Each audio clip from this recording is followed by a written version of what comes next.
Hi, everyone, and welcome to our webinar, Find Your Pot of Gold, Smart Home Buying Tips, presented by Jim Steves and Jonathan Helms. I'm Kelly Blount, and I'll be your moderator today. We're excited to dive into the fundamentals of home buying and tools you can use throughout the home buying process. With that, let's go ahead and get started. It's my pleasure to introduce Jim Steves, one of our mortgage loan officers here at GECU. Jim, thanks for being here today. Could you start with a little bit about yourself before we pass it over to Jonathan? Kelly, thank you, and good morning. Happy St. Patrick's Day to everyone as well.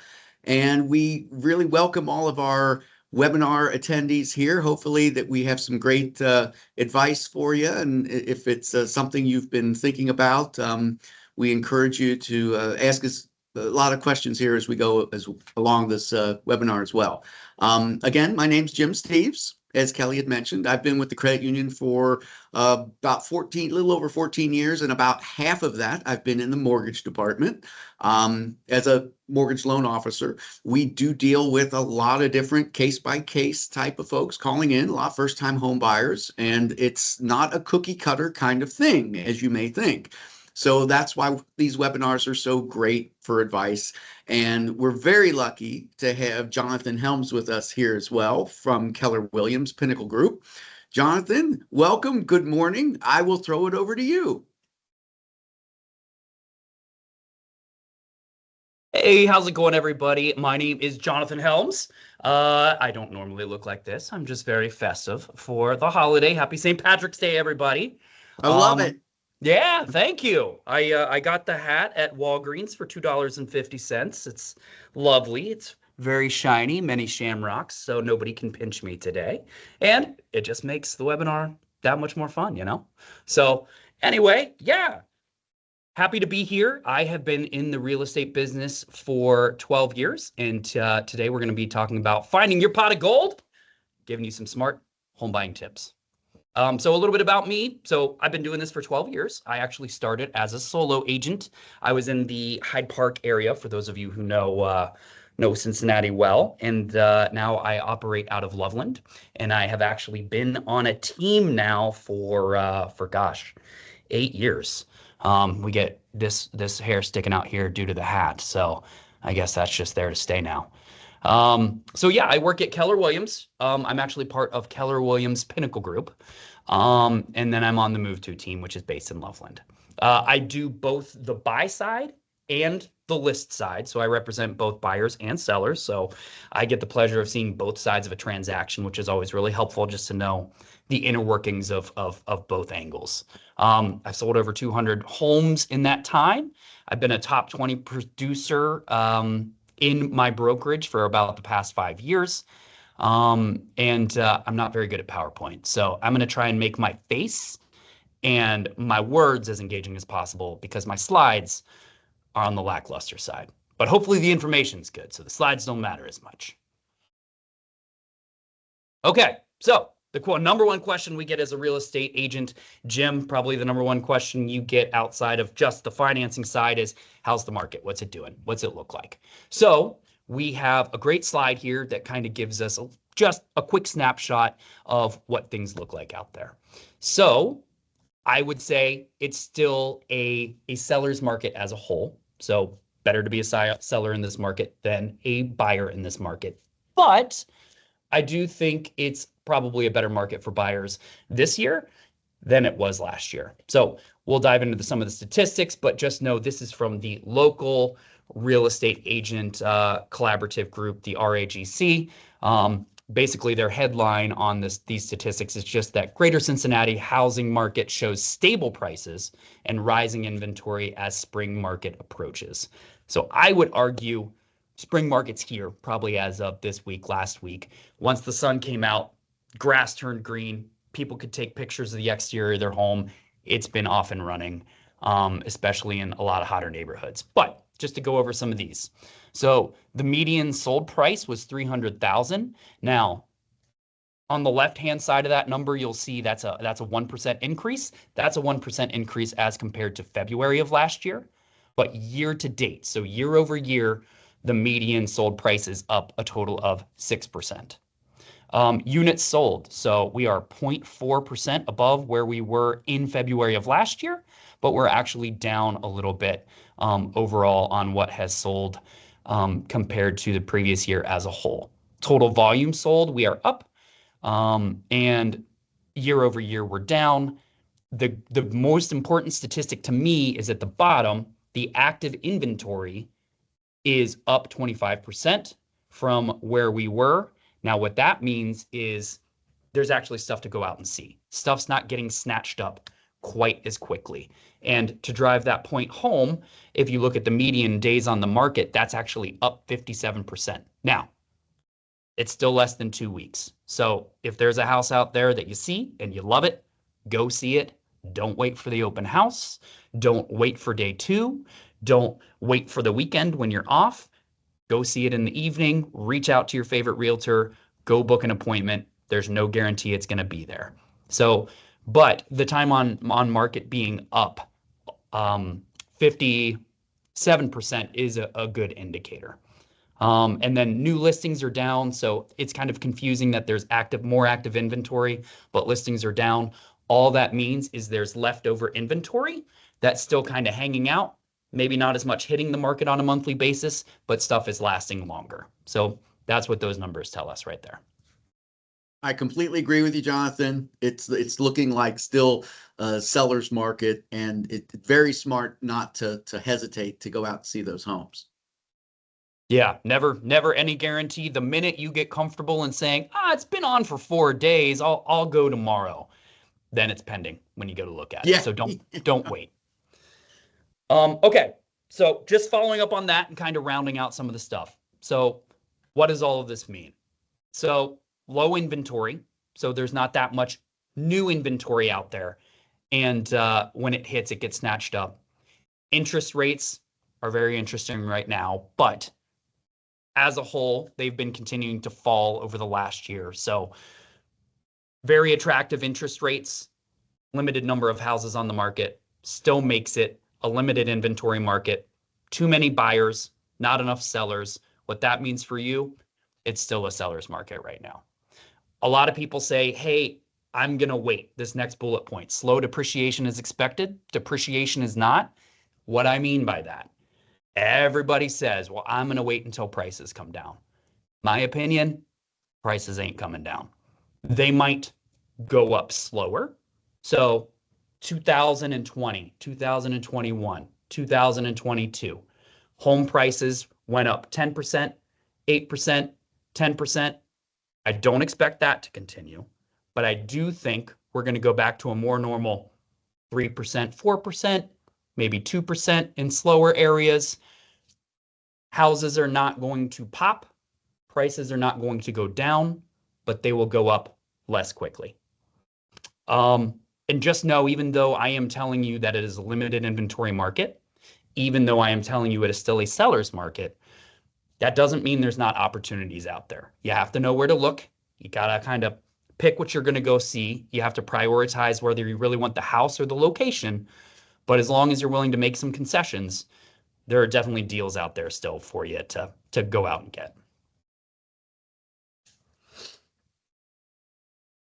Okay, so for this next slide, even though I'm a real estate agent and we're expected to wear many hats, keep in mind, I am not a lender, but Jim is. So I always like to give people a rough idea of what to expect, because I feel like when you're out there looking on Zillow, it's not really clear how much money exactly you need to have to buy a home. So I'd like to just allow Jim to jump in here if he's willing and talk about what you really need to have cash on hand to buy a house. Absolutely. Yes. And this is a great slide you put together. Don't cut yourself short on the your PowerPoint skills. I think you've done excellent. But yeah, buying a home, there's a lot of moving parts, and yes, there are some extra costs. Don't think that you're going to just step into this one day if you're just like not happy with your rent getting increased. We get a lot of calls with that. Boy, you know, my rent went up an extra $200. I didn't expect it. That's about what a mortgage payment is. I'm just going to buy a house. Forget it. So you do want to do some prep work. And if you're here in this webinar, you obviously are thinking in that right mindset. You know, this right here is showing that you've taken some really great steps. Some of the stuff is this like planning for the 3.5% down. And I have the teacher's edition of Jonathan's PowerPoint, so I did get a chance to see some of the future slides. We'll get into more details here, but this is a great start. Having a percentage is a big thing too. A lot of folks kind of confuse just having a bulk sum of money versus a percentage based on the purchase price they're wanting to buy. And I know I'm not endorsing Zillow or anybody else like this, but it kind of gives you a feel for the types of homes that you may be interested in purchasing. So you can kind of set your expectations, which is a good thing. Take a look at an area, pull up, see what's for sale, inventory, what are the sale prices for those. That's where I'm already kind of getting into this planning for like 3.5% for your down payment. You know, I should even pull up a calculator here just to make this a little easier on myself. But yeah, a great first-time home buyer, let's say, might be looking at something around 200,000. Oh, I can even do that without my calculator. But you know, 200,000 you want for your purchase price, 3.5%. You're looking at needing $7,000. So you're saving up for that $7,000, but that's not going to be the end all be all. This is our third bullet point, needing some additional and closing costs. And even aside from closing costs, there's going to be other expenses. If you're going from a smaller place to a bigger place, you're going to need furnishings. And now you've got a lawn to mow. You've got to go buy a lawnmower. And there's all these extra little moving parts that kind of come into play that sometimes are unanticipated. Which makes me think of something kind of fun, Jonathan. I was wondering, with it being St. Patrick's Day, do you know what's Irish and stays out all night? Oh, I don't know. What? Patio furniture. I'm so sorry, guys. If you're still with us, we're going to continue with more information, but I had to throw that one out there just because it was right there, ripe for the picking. Other things to sort of have in mind, we'll get into more detail on gift money and other options like that as well that can be in here. So I know Jonathan and I will probably bounce back and forth as these slides progress. Is there anything else that I might be missing, Jonathan, that you'd like to throw in there before we continue? No, I think that's great. I think we can touch on a little bit later some of those gift of funds, things like that, which are always great options. But I think that's a great understanding of just where to start. Absolutely.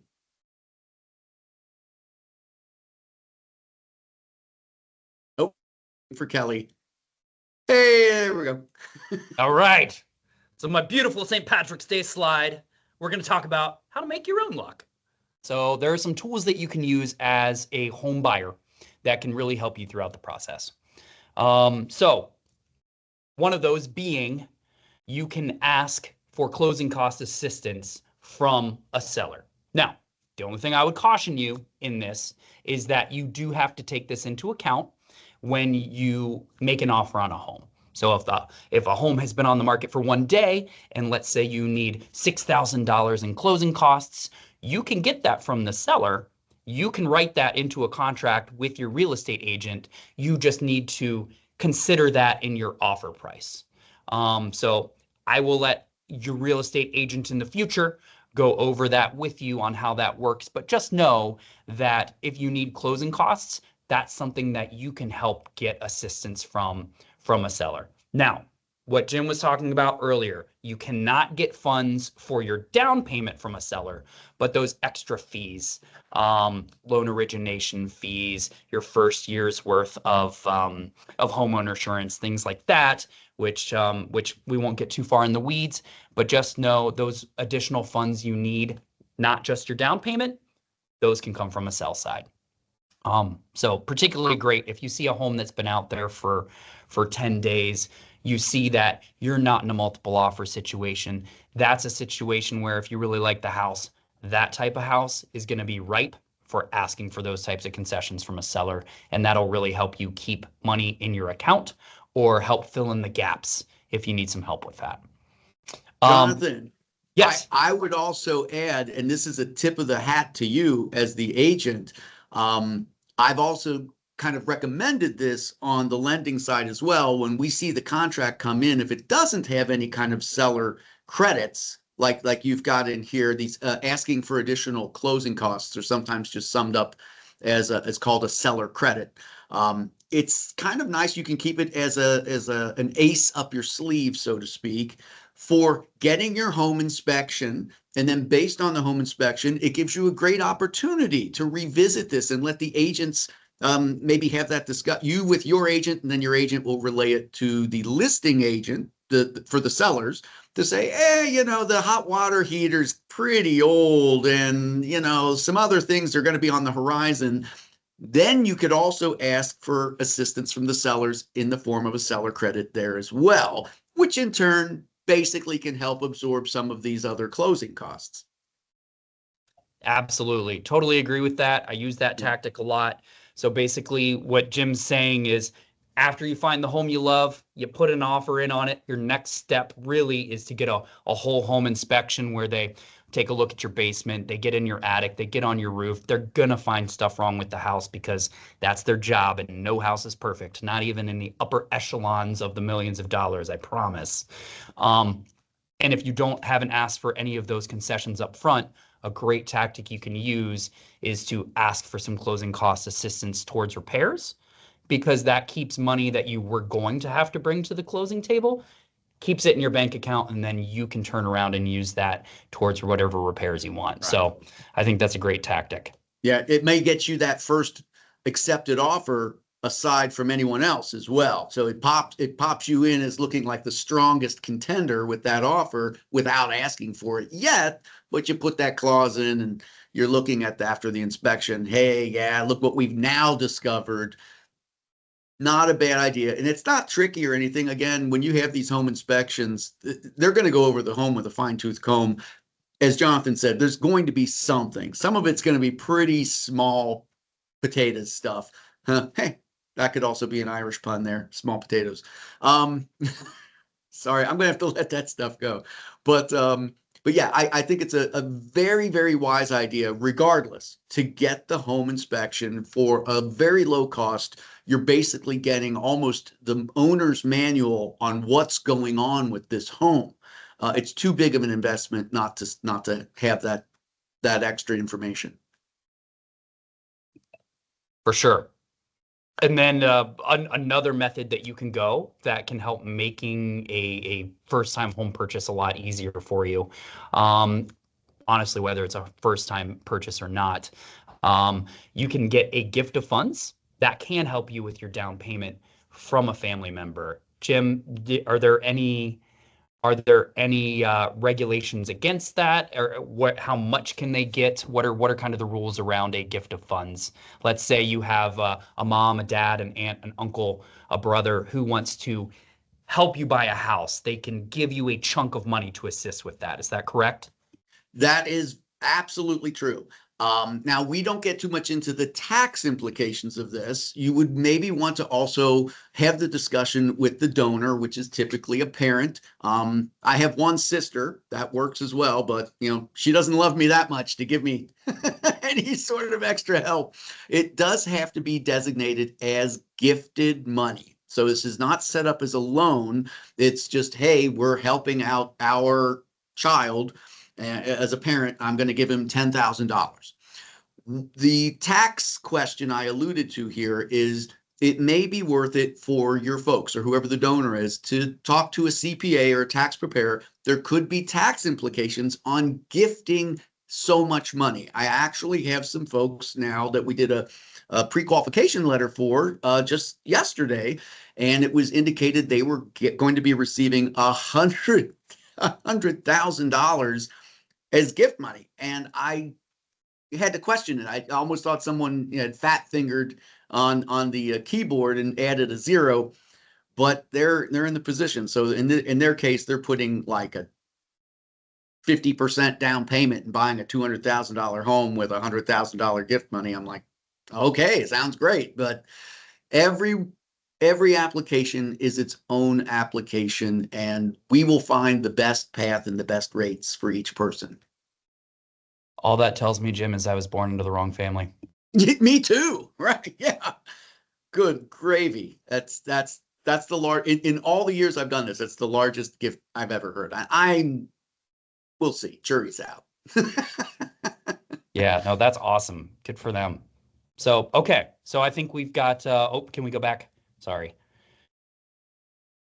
Okay. So we covered two, I think, great tools. So just know you can always get some monetary assistance from sellers to offset some of your costs.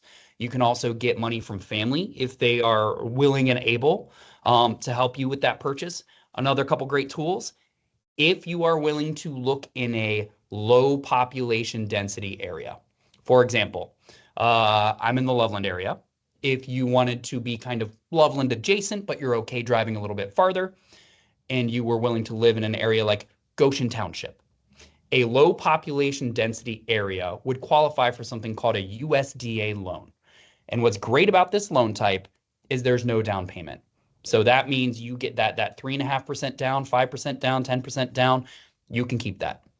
So obviously that means your loan payment's going to be a bit higher, but your cash on hand up front is much less.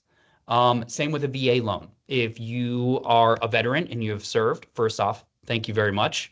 Thank you for your service. But secondly, you, I'm sure, would already know about this program, but just know you can have a loan type that has no down payment and no mortgage insurance on a monthly basis. Great loan types if you can get them. FHA loans, I'm sure a lot of you, especially if you're first-time home buyers, have heard of grants that come with first-time home buyer loans.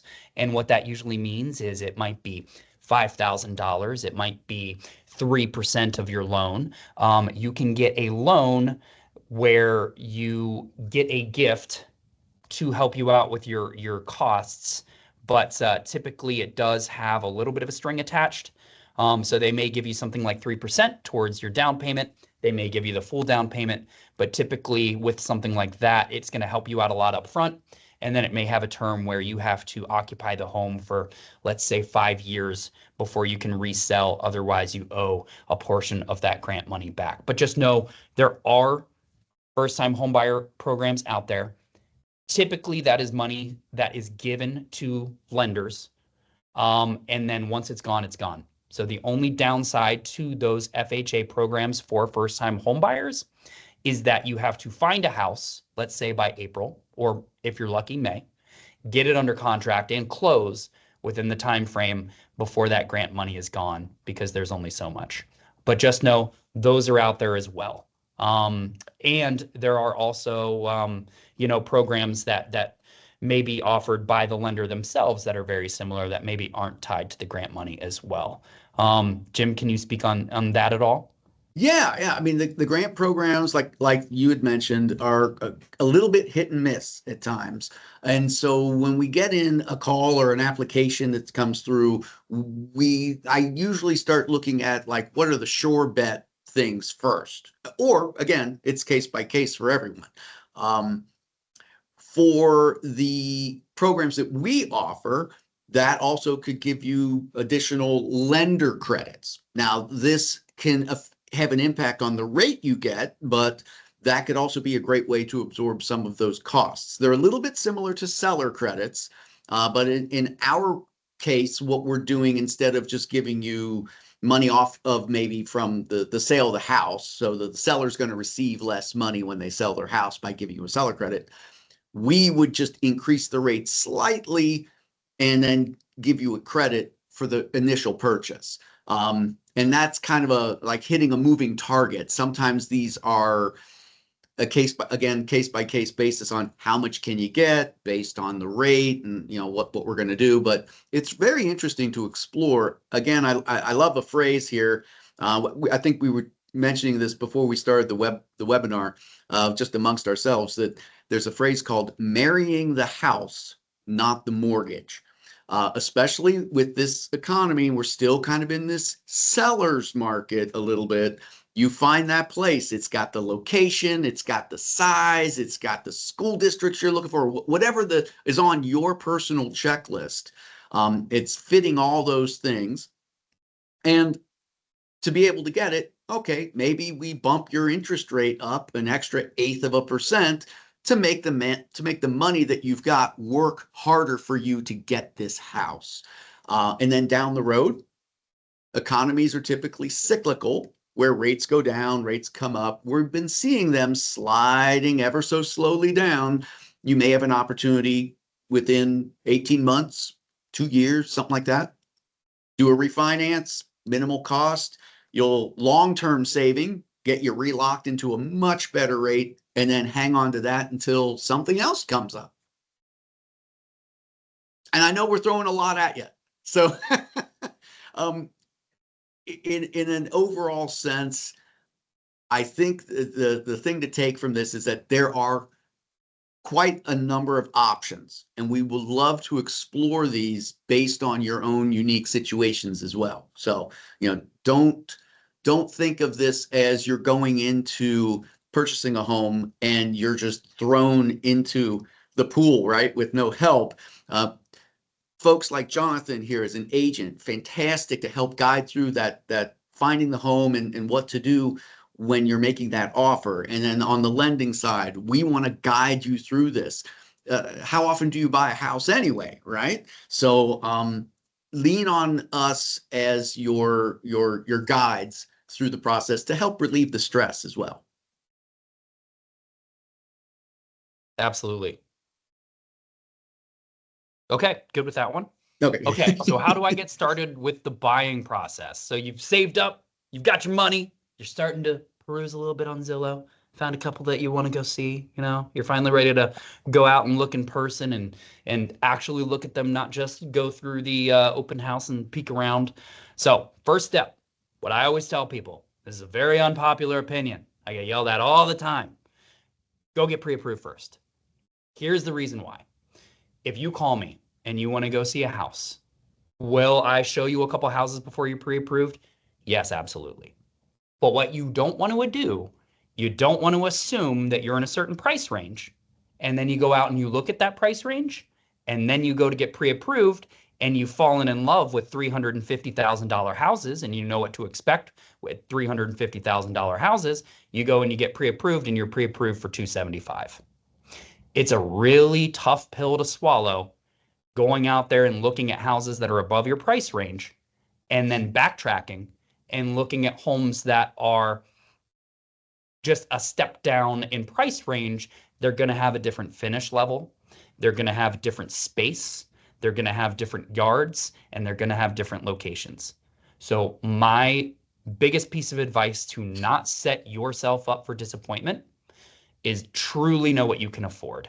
You don't need to know every single detail about it, but at least know I can afford to go out and look at this house, because otherwise you're going to fall in love with homes, and then you're going to go look at them and then unfairly compare other homes to that unattainable house that you fell in love with in the first place. Number two, so find an agent you like and trust. So a good agent is going to be an advisor. So our job is not just to find you the home, okay? In this day and age, I'll be the first to admit, everybody has Zillow. Everybody has homes.com. Everybody has Realtor. You can find the house yourself, but you've never bought a home before, or you buy one every 7 years. I sell 30 a year. I go through this process a lot. It is my job to know contractors. It is my job to know inspectors. It is my job to know how to win a house in multiple offers and what is important to a seller, and to talk with the other agent and find ways to win you the deal. And once we win you the deal, it's my job to guide you through the process so you don't blow up the deal in the inspection window. And it's my job to take calls 2 years later when your furnace dies and have somebody who can come out that day and fix your furnace, which just happened to me this morning, to a client. So a good agent is an advisor for every single step of the way. We're there for your late night questions. You can text, you can call. You're going to know what's coming next because they're going to set the expectations. A bad agent is going to just send you homes and try and sell you one. So go find a good agent, because really and truly, they're invaluable. Don't look at it as somebody who's just going to find the house for you. That's not the whole process. We're going to walk you through everything you need. We're going to win you the house. We're going to get you through the inspection. We're going to be at the closing table, and we're going to have unlimited resources for you when things go wrong. You can just turn to us, and I guarantee you it's going to be a much less stressful process if you have a good agent. So, step number 2, find a good agent. And just for Jim to drive this home, the pre-approval process, step 1, how long does that take you to get somebody pre-approved, Jim? We can turn somebody around same day sometimes, but if not, maybe the next morning, if there's a little bit of extra moving parts that we're just confirming about. Or some people will put a freeze on their credit. If we're trying to check out credit or anything and we can't get a score for it, they may need to have something unfrozen. But I'd love to pop in here also on this. I love these bullet points. Get pre-approved first. I get this question a lot where people say, well, I don't know what my limits are. And some folks are afraid to apply for what they think they want as if they're going to get declined. We're not going to decline you on a pre-approval if you qualify for certain amounts. As Jonathan said, maybe your dream home that you think you wanted to start with was $350, but you really qualified for $275. Put in an application. Start with $350 if that's what you wanted. We'll run the numbers, and if it fits, great. But if not, we can adjust those numbers that fits your, as close to your requested amount as we can get, and get you back out there with your agent looking for homes as close as possible. And also we'll get folks that say, hey, my rent is X number of dollars a month, and I'd like my mortgage to be similar because I'm comfortable with that kind of payment. And you may qualify for more, but we can take a look at maybe where would something in that payment range kind of come in based on the current rates. So we're going to work with you on what your needs are. One of the nice things with the credit union is that we are a not-for-profit. We're here just like Jonathan. We're your guide. We want you to be set up for success. So it sounds like a couple hours of somebody's time just to knock out that giant piece of the puzzle to get pre-approved and know where things are at. Yep.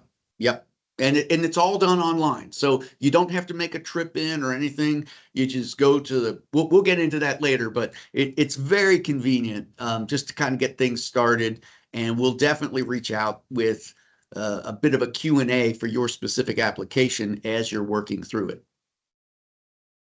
Perfect. Okay. Step 3. Oh man, how did it do 1, 1, and 1? What was I doing? So if we go back a slide. I thought they were all equal importance. I know. I guess that's what it is. I'm sorry. For those of you who jumped on later, just know I did say at the beginning, I'm not very good at PowerPoint. So case in point right here, So step 3, everybody always asks, how many houses does it take? And there's no right answer. I go out, I show some people 5 to 10 houses. Some people look at 75 houses. It's just, housing is one of those things where you could love a house online, you fall in love with the pictures, you love the location, you go and you look at the house and you're disappointed. So everything can make sense on paper, but I will tell you that when you're looking for a home, there is an element of just feel to it and emotion. So you're going to walk through some homes you think you're going to love and you're not going to love them. You're going to walk through some homes that were a maybe and you absolutely love it when you're there in person. So there's no right answer to how many homes you have to see. I like to call it market research. The more you look at different price points, the more you know what you're looking for and what your money gets you. So go out there, look at homes. There's no wrong answer as to how many homes you have to look at. And believe me, when you find the one, it's gonna feel like home, which is a very corny answer, but I can tell you after doing this for 12 years, it's totally true. I completely agree. Absolutely. It's almost an intangible. Yes, agreed. Okay. Next slide. Okay, so you went out there, you saw 62.5 homes that way. So next step, when you found the home that you love, is to make an offer. So that's where you're going to consult with your agent. You're going to come up with all your terms that you want. That's going to be things like how much do we offer for the house? And just know there's something called earnest money. Earnest money is something that's due almost like a like a safety deposit in a security deposit when you go and rent. It's money that's due up front. You'll talk about all those things. You'll write in, it's going to take 30 days to close. Once you get that accepted, the next step is to have an inspection. And so you're going to have an out-of-pocket expense up front. This is something that buyers pay for. I would say an average home inspection on the low end is probably somewhere around $550. But just know, if you want to really flip the house upside down and know all of its secrets, it's probably going to be a little bit closer to $800 to $1,100. And that's a scary proposition, but you get to negotiate typically after that inspection. So I always advise, if you can, a typical inspection is about 3 hours. So what you're going to do is go for that last hour of the inspection, maybe last half an hour, sneak away from work on your lunch break. Let the inspector show you what he found, ask questions about what that inspector found, and then you're going to get a full, scary 42-page report with every single thing wrong with your house. You're going to sit down with the agent. They're going to tell you what are the things that are wrong with every house, what are the things that are major safety concerns, and then you're going to negotiate. So even though you're spending $800, $1,000, $1,100 on an inspection, you're going to find, I guarantee you, thousands of dollars worth of repairs. So even though it is an upfront investment, more than likely it's going to more than pay for itself. Just so you know, I would say average concessions in this market, meaning average thing that a seller is going to offer you in terms of repairs, is probably around $2,000, maybe $2,500. So even though you're spending $800, you're going to more than double that as a return, and you're going to know everything wrong with the house before you buy it. And don't you want to know if your house is on the edge of a giant hillside and it's going to fall off a cliff? Definitely get an inspection. It is worth your investment. After that, closing day typically comes about 30 days after an accepted contract. So usually closing time frames about a month. Sometimes it might be a little bit quicker. If you have gotten everything to Jim up front and you're good to go, maybe they can squeeze in something like a 3-week close. Maybe that's really attractive to the sellers and that's how you won the deal. So just know closing is usually somewhere in the 3 to 5 week range, typically right around 30 days. That is spot on. Absolutely. Perfect. All right. Now it looks like it's time for our questions and answers for both Jim and I. So you can, if you didn't join earlier, there is a Q&A button up top. You can put your questions in there. And then I'm going to wear my Shamrock hat for this section. I'm a little jealous. I didn't, yeah, I have on kind of a dusty green shirt. It's not a real vibrant green today, but I did my best. Hey, I think you guys are rocking it. As Jonathan mentioned, we'll now go ahead and open it up for Q&A in our time remaining. I know we're coming up on our time, so we'll try to get through as many questions as we can. If you do have a question, go ahead and submit that using the Q&A that can be found across the top. It's right next to the chat. You'll just submit that through Q&A, but let's go ahead and dive in. This first question says, how should buyers evaluate whether it's better to put more money down up front versus keeping cash on hand for future projects or other needs? That's a great question. It kind of depends on the amounts. Let's say that, because we can go down. In fact, we have a program that can go down as low as 3% for a conventional mortgage. And we're not going to get into all these different types of mortgages and stuff, but if I can get you qualified for 3% or maybe even 5%, there's certain tiers or levels of down payment that can help you with your rate. It can help you with mortgage insurance, which we didn't get into too much about. But I've also noticed that, and especially if you have gift money as an option as well, if you've got down payment goes in tiers of almost 5%, other than the 3 or 3.5%. 5% versus 10% versus 15%. And then if you were lucky enough to hit 20% or more, you can avoid additional payments for things called like mortgage insurance. Also, the lower your loan amount, the smaller your monthly payment will be because you're financing less. Mortgage insurance, I've seen with our system, and this will be different from lender to lender. There are different systems out there for this. It can be reduced when you hit these different tiered amounts. So 3.5% versus 5% for your down payment. Not only is it a slightly lower loan amount, but the mortgage insurance might shrink from something like $60 a month to $40 a month. You're like, great, you got $20 back in your pocket every month. In a way, you might say, okay, fine, I'm going to take a little bit extra out of my savings just to hit that, because I want to have this kind of locked in at a better payment for myself. Another quick note I jotted down when we were talking, because I kept seeing the savings in there, and I wanted to mention this when we're talking about money and savings. If you've been saving for a home purchase or for really anything, please put those funds in an account in your name.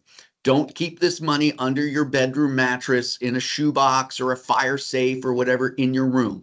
If it's not in an account attached to you, we don't know that it's your savings. It could be from any source. If it's been in, in that shoebox or something under your bed, we need to know it's been in an account for a minimum of 60 days before we can count it as legitimate savings.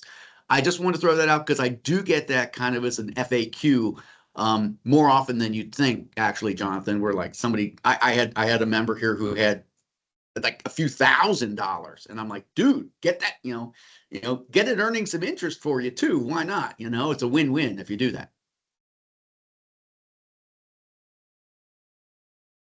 Thank you. Our next question is, what hidden or often overlooked costs should buyers plan for beyond closing?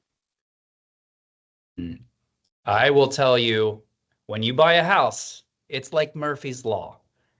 Anything that can go wrong will. So within your first year, usually something's going to break. That might be your water heater, and hopefully that's a, $250 call to a plumber and they can get it working again. Might be your AC. It might be a furnace. I have this happen in brand new builds. I get calls all the time, as scary as it sounds. I get calls all the time from people who even just bought a brand new house and it's December and they are kicking the heat on and it's just not coming on. So I will tell you, I would have some sort of buffer there for, hidden costs of just repairs. I would say that's probably one of the biggest ones. Now, some sellers will also throw in a 1-year homeowner's policy or home warranty. A home warranty, which is great. I mean, it kind of shows you the confidence that seller has, that they're standing behind what they believe, their house is in great shape. And that gives you a bit of an extra feeling of security when you're buying the home as well. So it's great if that happens to be something that's thrown in there. But Jonathan's right. Weird stuff comes up, or just unexpected things that you weren't thinking about. I think I threw out like a lawnmower. You're like, oh my God, I never even thought about it. I bought this place with this great, 3/4 acre lot. And, the next thing you know, you borrowed the neighbor's lawnmower because it's spring. You didn't have anything, and you're out there with a push mower or something. You go, forget this noise. I got to get a riding mower. It's just big enough.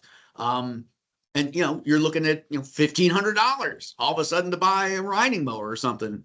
So there's things like that come up from time to time, or just, just all the other things to make your life more easily suited when you've got that. But yeah, I bought a house, my own personal story. I bought a house, and I think it was less than 6 months, and it had a garage and a garage door opener, and the whole garage the spring, that was it. The spring at the top popped, it broke. And I had to get the whole thing redone. And it was, I don't know, like $400 or $500. And it just was unexpected. So stuff will come up. The only other things I can really think of, if you buy either new construction, or if you buy a lot of times like an investor property, they're not going to have, weirdly, a refrigerator a lot of times, and then also blinds. You would not believe, you go into a house, you don't think about it. Tons of windows, no blinds. Blinds are like $120 to $200 a pop and up, depending on size of the home. So those would be really two other kind of maybe hidden costs, and for furniture as as well. Right. Yeah. My first home, I think I had moving boxes as nightstands next to our bed because we were in between we were looking for bedroom furniture as well. And I'm like, everything else was spread apart. So They're functional. fun. I look back on it and they're very fond memories. It's funny, but yeah, it is a process. It takes some time. All right, and this will be our last question before we wrap up. Could you just leave us with a few of the most common mistakes you see home buyers make and how our attendees can avoid those? Jim, you want to go first and then I'll hop in, or I can hop in? If you want to start, yeah, let me Okay. think on that. Some of the most Yes. common mistakes. I'll Because give you we some always try to examples. avoid them. Yeah. Yeah, absolutely. I'll give you some examples up front. So I would tell you, grill your real estate agent, because there are about 7,000 agents in the greater Cincinnati area. Most of them are part-time. 75% of agents in the US did not sell a single property in 2025. So just because somebody has a real estate agent doesn't mean they knew what they're doing. Here's why I say that. So I represented a seller over the weekend. We got 9 different offers, and some of them were just, everybody knew we had multiple offers. I was very clear with that. So you would think people would come in with very competitive terms. So it's really important you have somebody who knows what questions to ask, who knows how to write a contract. I had people who were coming in and asking for things in a multiple offer situation that they shouldn't have been asking for, and it put them below even the asking price of the house day one on the market, and just really did a disservice to their people just because they knew it was a multiple offer situation. They knew how many offers were out there. And, you know, if you're out there writing multiple offers on multiple different homes and don't have the right representation and you're not winning, it's most likely just because you're getting bad advice. So I can't stress how important it is to have an agent that you know, like, and trust. Doesn't have to be me. I am not tooting my own horn here, but go find somebody, interview somebody that you're going to want to walk through 25 houses with, and who's going to actually be able to answer your questions and who can give you proper guidance, because it is a brutal market, particularly if you're looking in, let's say, highly desired parts of town or parts of town that have very strong school districts. It's going to be you, and it's going to be 50 other people looking at the same houses. And you're just going to have to bring your A game, and you really need the right person to write a contract for you and tell you how to have that plan of attack. So my number one thing I see is just having a bad agent. Obviously, I'm biased on that, but that affects your negotiating skills up front. It affects what you get in the inspection window. It affects what inspector you get, whether they're good or not. It just affects your whole process, and that's the number one mistake I see as somebody who reviews offers on behalf of sellers as well. I will say that was great. That was really great to hear you say that as well, Jonathan. I love that perspective on that. That was great for me to hear. On our side, on the lending side, the number one thing that I think is important, not so much as a misstep, but I could see is very solvable, is communication. If you've got any questions at all, reach out, call, email, get back a hold of us. If you don't understand something, again, that's kind of like, you know, why Jonathan does what he does, and why we do at the credit union what we do. We want to help guide you through this. And like it's the old adage, it's corny, but you know, the only bad question is the one you don't ask. So yeah, ask those questions. We get it, especially if you're like, hey, I'm a first-time home buyer. And definitely, you know, maybe not have your ringer on, but check your phone, check your email. There are some time-sensitive things when you're purchasing a home too. You don't want to miss some of these things that need to happen in a certain order. I know we only touched on 30 days to the closing, but there's a lot of things that happen within that 30 days too. And to get you to that finish line, we're part of this whole process. You want to keep that ball rolling as it goes down. That way there won't be any additional stress we're here to lower the stress as much as possible. You can't help it. You're buying a home. It's a large investment. Sometimes it's going to be your life's most major investment. So yeah, we're here to make sure that you are on the right path. We're going to get you that finish line. I've got one more, if I can interject really quick. And this goes with financing, and this is a personal story. So one thing you don't want to do is, I always tell people, once you are under contract, once you have that pre-approval, you need to maintain your bank account. Don't go buy furniture. Don't go open a high interest credit card and put $5,000 on it. What can happen? I had a young couple. They are lovely. It all worked out for them in the end, but this process took 3 years for them when it didn't have to. We were at an inspection, so we were under contract on a house, and the husband pulls up in a beautiful, fully kitted out, new Dodge Challenger. And I said, "Hey, that looks like a new car." And he said, "Yeah, I just got it yesterday." Well, so the problem with that is when you go and get pre-approved, they're pulling all of your current loans. Well, he just went out and got a massive new line of credit, which means he has, let's say, $700 less a month that can go towards a house. We called his lender. We had to terminate the deal. He could no longer afford the house. So it took them another 1.5 years to recover from that. Ultimately, it was great. We got him a house. We stayed in contact. It all worked out, but we literally had to terminate a contract because somebody went out and bought a car in the middle of it. Don't go buy furniture before the closing. Don't do anything until you have signed the closing paperwork. Then go out and buy furniture for the house on a line of credit.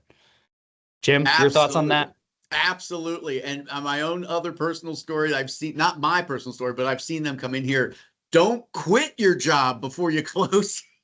I had that happen too. And I'm like, oh my God, you got the offer on the house. We got all your stuff. We start coming in, and then they asked for an updated pay stub just to confirm that everything was still good. And they're like, I can't give you one. That was my last day was like 3 weeks ago. I'm like, what are you talking about? So yeah, no income from no job means we had to decline the loan at the end. So yeah, keep things, as Jonathan said, keep everything like you've got it when we're doing the pre-qualification, and it will just keep moving forward. Absolutely. No boats. Don't go buy a boat. No boats. Yeah, no boats. That can come afterwards. That can come afterwards. Well, that was great advice. Thank you, Jonathan and Jim, for kind of those quick wrap-ups for us to take forward with us as we may be starting on our home buying journey. So that is going to conclude our Q&A. Thank you again for taking us through the presentation and helping to answer any questions. On behalf of General Electric Credit Union and our speakers today, we wanted to thank you all for joining us. If you would like to continue the conversation, Jim and Jonathan's contact information can be found. You can reach out to them directly. That information is up on the screen. With that, that is going to conclude today's webinar. Thank you all so much for joining us, and have a great rest of your day.